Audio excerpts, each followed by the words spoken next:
Ben dedim, vallahi getirip tutacağız ama hayır haramı yok. Ben seviyorum.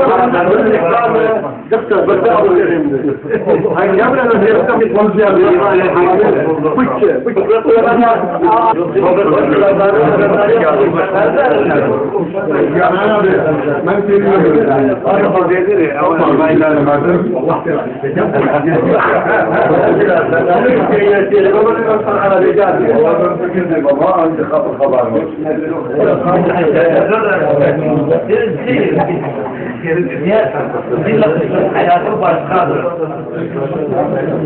Eline eyvallah, ben anlattım. Bunu olsan tabii yanaşıyor. Gezi ben emre yaptım. Ben de geldim. Gezi çekiyorum. Sakal saldım. Getir derviş kıyafetini.